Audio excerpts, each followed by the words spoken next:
everybody. Happy Friday. Sean from High Level. I wanted to come out with an in-depth kind of video announcement on all of the A2P 10 DLC stuff from Twilio. So a lot of you have been hearing about this. There have been lots of posts in the group and all of that. And so I wanted to do some digging, and I really wanted to kind of figure out kind of what the real deal is. So first, let's talk briefly about what A2P 10 DLC is. This is something that not just Twilio, but every single provider like Twilio is having to do, and it is a spam reduction mechanism that is being pushed out by the carriers. And basically, this is what it is. It's that if you've ever gotten a text message from a random number or a call from a random number, and then you know that that's spam, you mark it as spam, and then sure enough, you get something similar from someone else on another number. Well, in the past, that's been totally something people could do because they could rotate numbers because the numbers didn't tie back to them or their businesses.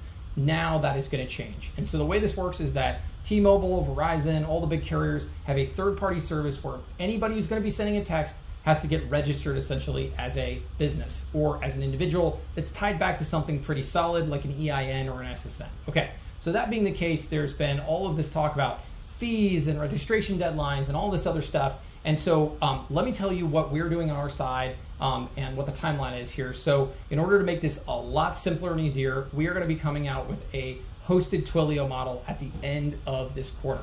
And so it's really just, when that happens, it's simple. We'll have a path such that you can migrate to it, and we will take care of any and all sort of compliance issues and all of that for you and on your behalf, and we'll make it super simple and easy. So now, what do we do between now and then? So there was and there is a looming deadline around this date of August the 21st. And I think some of you attended a webinar on this yesterday.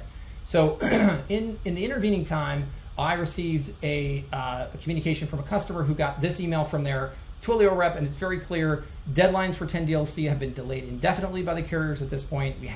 We want to have a solution in place, but I want to make sure you understand in the meantime, you are not at risk of being blocked or any carrier penalties due to this. We are likely months away from a deadline. So when I got this, I naturally said, that's awesome news, but before I share it, I want to make sure and go and back that up. So what I did is I went out and I talked to Kim here, who's my person at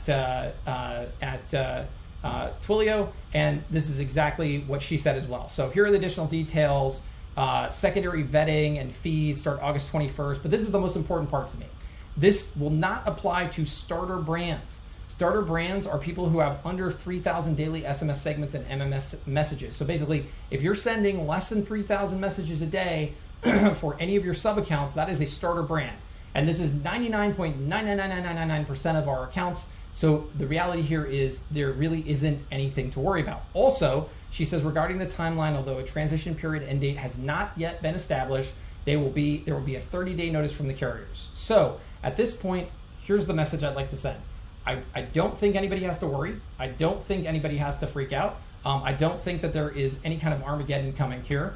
I think that in reality, what we're seeing is that they're trying to implement a new regulatory framework, and they're running into a lot of delays, which is inevitable. And just from our perspective, I think that I will send out the link to the starter brand so you can read all about it. Now, inside your Twilio account, there is this thing called the Trust Hub, where you can go ahead and register. But and I think that's okay. It literally just asks you for business information. It's not a huge deal. But as far as like deadlines and fear and being scared about any of this stuff, I think that is doesn't really make a lot of sense to me right now. On our side, we'll continue to monitor this. We are actually working on a webinar right now with one of our group members who's very knowledgeable about this, and it'll come out here soon, and we'll talk all about it, and we'll get super in depth. But although I tried not to go too long in this video, I did really want to show you all the information that I'm looking at, and I want to make a message really clear that I wouldn't be worried about it. I think we're going to be all okay, and I think that on our side, just know that we are going to be working very closely with Twilio, and if at all this changes, we would immediately come out with a notification. And as Kim says in her email, even the carriers are going to give a 30-day notice. So the day we got that, we will definitely let you know. But in the meantime, what I would plan for is at the end of September, be ready for us to come out and say, hey, look, we've got a hosted model, and talk you through how we can start getting you moved over to it. And really what that means at the end of the day is not only will we take care of the compliance, you actually won't even need a Twilio account anymore because we're just going to handle it all on our end. And we already have this in the plans and in the works, Our long-term goal here is actually to get a big discount from Twilio and then to pass that discount on to all of you. But the nice thing is A2P 10 DLC will also be part of it, so it will ultimately make all of this much easier. So anyways, hopefully, I apologize for going long, but if you have any questions, let us know, and I hope you're having a great Friday. Thanks.